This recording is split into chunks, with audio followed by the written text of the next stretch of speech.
On July 26, 2015, Bobbi Kristina, the daughter of legendary R&B singers Bobby Brown and Whitney Houston, died after being in a coma for 6 months.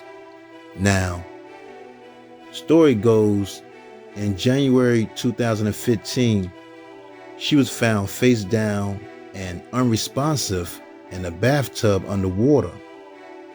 Now, her friend and ex-boyfriend named Max Lomas said earlier that day Bobbi Kristina and Nick Gordon got into an argument, and then they made up and went upstairs. Now see, Nick Gordon came into the picture after Bobby and Whitney divorced, and Whitney took him in when he was homeless and called him her adopted son, but she never legally adopted him. But anyway, now back to the story. After Bobbi Kristina and Nick Gordon made up after the argument, right, they went upstairs, according to Max Lomas. Max Lomas said he later went upstairs, and that's when he later found Bobbi Kristina face down and floating in a tub of cold water in the bathroom. After pulling her out of the tub and noticed that she wasn't breathing, he yelled for Nick, then called 911. Now, when Nick Gordon saw her, he started panicking and let the water out of the tub and told Max and his girlfriend, Daniela Bradley, who was also present at the time and one of Bobbi Kristina's close friends. Now, Nick Gordon told him to clean up all the stuff around. They had drugs and beer, everything. And Nick Gordon started doing CPR on her and slapping her, yelling to wake up. And eventually he got her to regurgitate water twice until the paramedics arrived. Now, earlier I mentioned the name Daniela Bradley, who was also there that night. Now, according to Daniela, she said Bobbi Kristina and Nick Gordon were fighting bad, and Nick Gordon began kicking Bobbi Kristina in the side to the point that she was on the floor screaming and curled up in a fetal position. The fight allegedly knocked one of Bobbi Kristina's teeth out. Now, she then said Nick Gordon then demanded that Bobbi Kristina go upstairs, but she had to crawl, unable to walk after the physical assault. Nick then left and did cocaine and was drinking all night. Came back home, checked on Bobbi Kristina, and changed his clothes. Came out of the room and got into bed with a female house guest who was staying there, saying, "Now, I want a pretty little white girl like you." He was saying that to the female guest that was staying there. Wow, that's crazy. And I remember Bobby Brown saying this in his book, that when he went to go see Bobbi Kristina, she had bruises all over her and her teeth was missing, in which Pat Houston told him that she lost a tooth when doctors was trying to put the tubes down her throat. Another crazy fact is the day before Whitney was found dead, which was ruled accidental drowning in her Beverly Hills hotel room bathroom the night before the Grammy Awards, which I don't believe, Bobbi Kristina almost drowned in the tub after falling into a drunken sleep while bathing. And that was at the same hotel, the Beverly Hills Hilton, and the water overflowed out into the hallway, and luckily Whitney found her and pulled her out. Now check this, here's another crazy part to this story, right? In August 2018, Max Lomas, who I mentioned earlier, who found Bobbi Kristina, he was found dead due to a drug overdose. Now reports say after going into his friend's bathroom, his friend became concerned when Max didn't come out for a while. When he went in to check on him, he found him on the floor in the bathroom with a syringe by his body. He was then rushed to the hospital where he died. Supposedly, he was supposed to be clean from drugs and he wasn't friends with Nick Gordon at the time anymore, but it's just eerie because he died in the bathroom too. He was 28 years old. R.I.P. Max Lomas. Now getting back to Bobbi Kristina, right? Now, after all that, Bobbi Kristina was transported to the hospital and later placed in a medically induced coma and on a ventilator. I remember Bobby Brown saying at one of his shows that Bobbi Kristina was awake and doing good. And I think everybody thought she was going to pull through. Was going to make it out that coma. But then Bobby got a call from a nurse saying that Bobbi Kristina just took her last breath and died. So he flies out to Atlanta to make funeral arrangements. And when he gets there, Bobbi Kristina is still alive. Now check this out, right? Then he finds out about a fake nurse who didn't have a license taking care of Bobbi Kristina at the hospice. Some lady from Nigeria came all the way from North Carolina just to sneak her way in and care for Bobbi Kristina as a contractor at Peachtree Christian Hospice. Now, the company that hired this lady, called Homestead Hospice, said that her background check, prior employment history at healthcare facilities and references made them believe that she was a good nurse with proper credentials. But the truth is, this lady has stolen the state-issued RN number of a real nurse at Grady Memorial Hospital in Atlanta. But Homestead Hospice didn't reveal how or when she ended up at the hospice where Bobbi Kristina was at. Now, Bobby Brown's sister, Leola, who was very close to Whitney and Bobbi Kristina, said that that nurse was sent by Pat Houston. That's what she thinks. Leola got a lot of interviews online where she was calling out Pat Houston, Ray J, Bobby Brown's wife Alicia, and a whole bunch of other people. And y'all know they kicked her out of Bobbi Kristina's funeral after she went off on Pat when she was making a speech. Leola Brown, because Leola Brown yelled out that Whitney was going to haunt her for doing all this. Plus, she didn't like the fact that Pat Houston threw a Sweet 16 themed funeral because Bobbi Kristina was in rehab when she was 16 and never had a Sweet 16. That's crazy. Dionne Warwick, who is the cousin of the Houstons, also expressed that she didn't like it either, and she felt that Pat was trying to be the head of the family. Now, Leola's supposed to have a book coming out. Yeah, Leola Brown, Bobby Brown's sister, is supposed to have a book coming out and revealing things, saying that Whitney and Bobbi Kristina was actually murdered. And I do know that Bobby Brown and Pat Houston were appointed as co-guardians of Bobbi Kristina while she was in a coma. And Bobby said in his book that he had to fight with the Houstons on every decision he made about Bobbi Kristina. Now, after finding out she wasn't dead after Bobby got that call, her health, it just kept declining and she started having seizures. That's when Pat Houston decided to pull the plug and take her off life support, and she ended up passing away weeks later. Bobby and his family didn't want to take her off life support, but the Houstons was putting pressure on him and was telling him that there was no hope for her.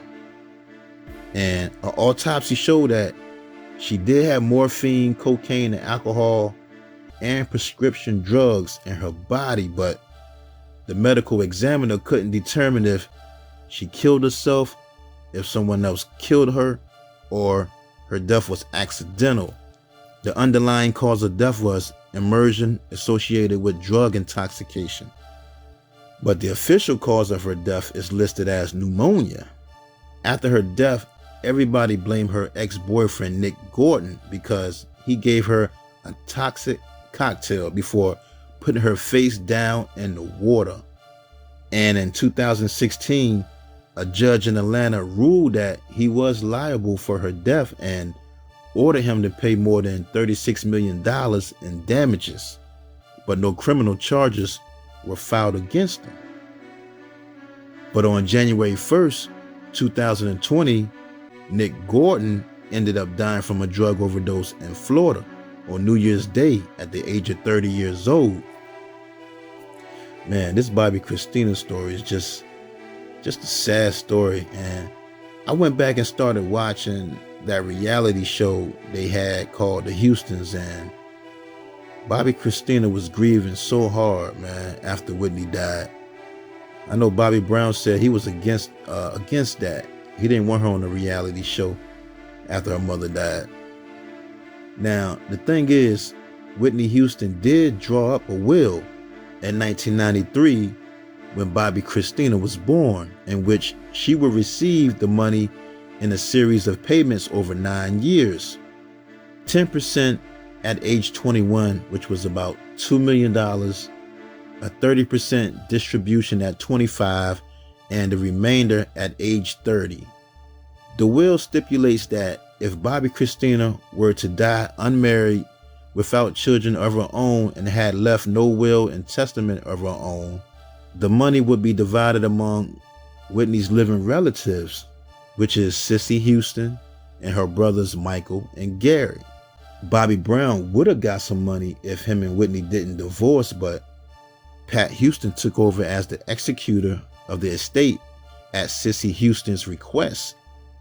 And there's just so much to this story, man, I didn't touch up on. And I also remember when Pat Houston was caught on tape talking negative about Whitney and Bobbi Kristina.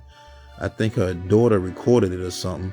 And I'm gonna leave it alone and save the rest for when I do Whitney Houston's story, because when Whitney died, man, Bobbi Kristina, they say Bobbi Kristina was in the hallway crying and having a breakdown, and they say Ray J and a lot of celebrities was just celebrating, popping champagne, didn't even care about what she was. It was crazy, man. And according to Bobby Brown's brother Tommy, the only one that seemed to care about Bobbi Kristina when Whitney had passed that day was the singer Monica.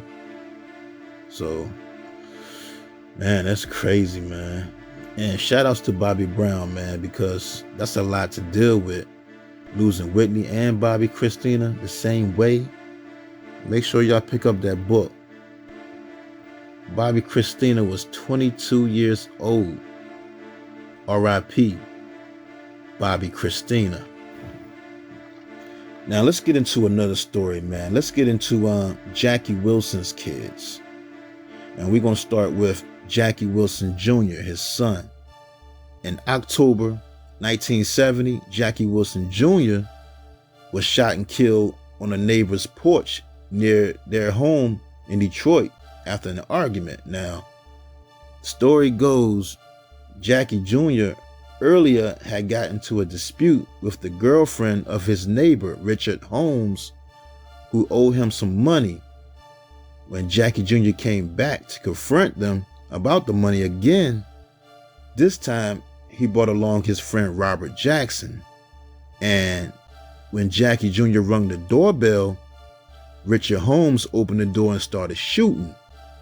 Jackie Jr.'s friend Robert Jackson started shooting back with his double-barrel shotgun, shooting Richard Holmes in the right shoulder, but also hitting Jackie Jr. in the upper left of his back and on his side, killing him on accident.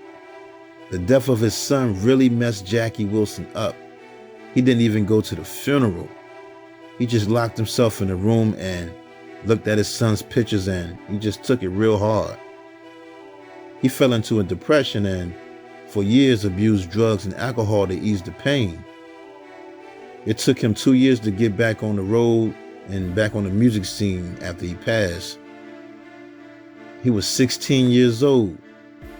R.I.P. Jackie Wilson Jr. Now, let's move on to Jackie Wilson's daughters.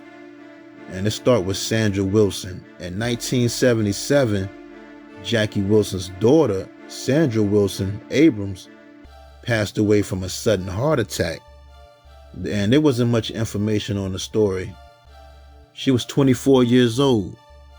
R.I.P. Sandra Wilson. Now let's get into Jackie Wilson's other daughter, Jacqueline Wilson.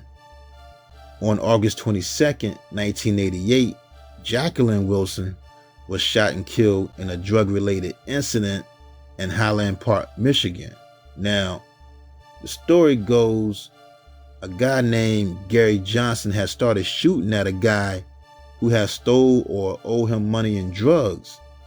Jacqueline Wilson was walking out of the store when they was chasing and shooting at the guy, and she ended up getting hit in her back by one of the 6 shots he let off. Police say she was at the wrong place at the wrong time.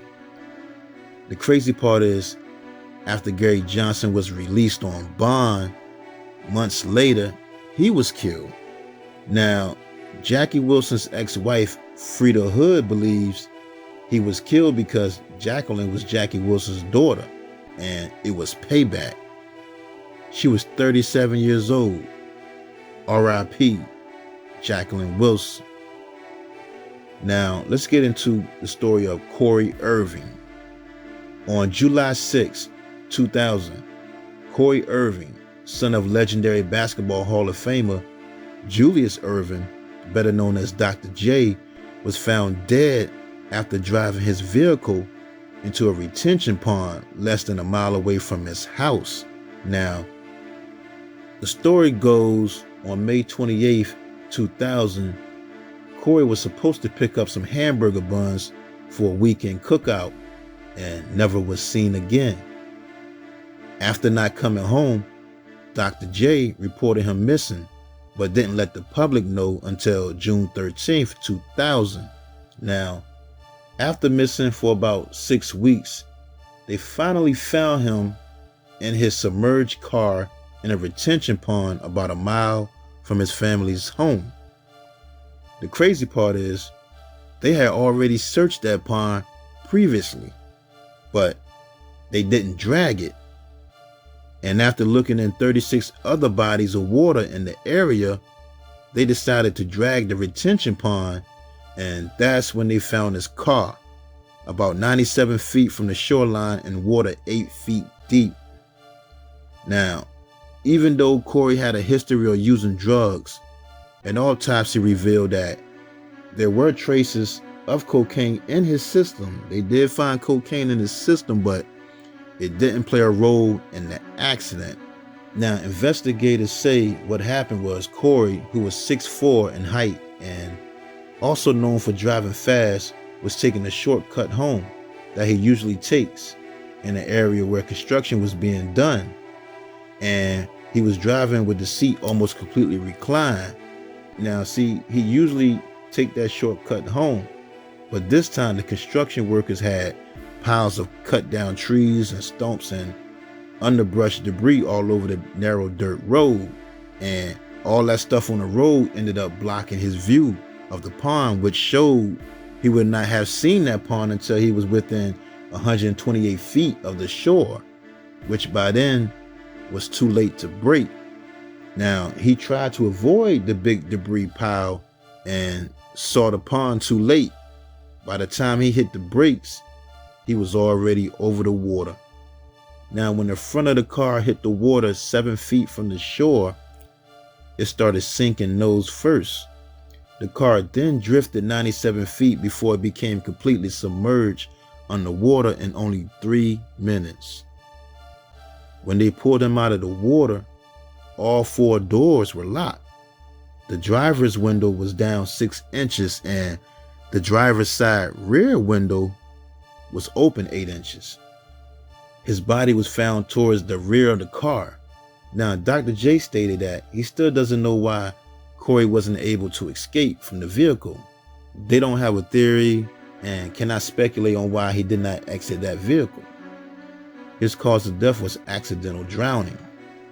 After his death, Dr. J filed a lawsuit against the security company and the developer, Taylor Woodrow Communities, GP, claiming they did not properly put a warning signal in the area, did not have adequate fences or barricades to keep people out, and failed to post warnings that his property was dangerous. And in addition to that, they knew Corey was on the property that day, and they never should have let him on that property. And once he went missing, they never told anyone he had been there. One of the security guards said a black male she didn't know drove up in a black car, asked for permission to drive in, and she let him in. She said she remembered him because his seat was reclined so far back. Like I said earlier, his seat was reclined far back. He was 6'4". The lawsuit also claims that the employees did not spot the car in the water, although they had checked the pond for environmental and irrigation problems several days after the accident. He was 19 years old. R.I.P. Corey Irving.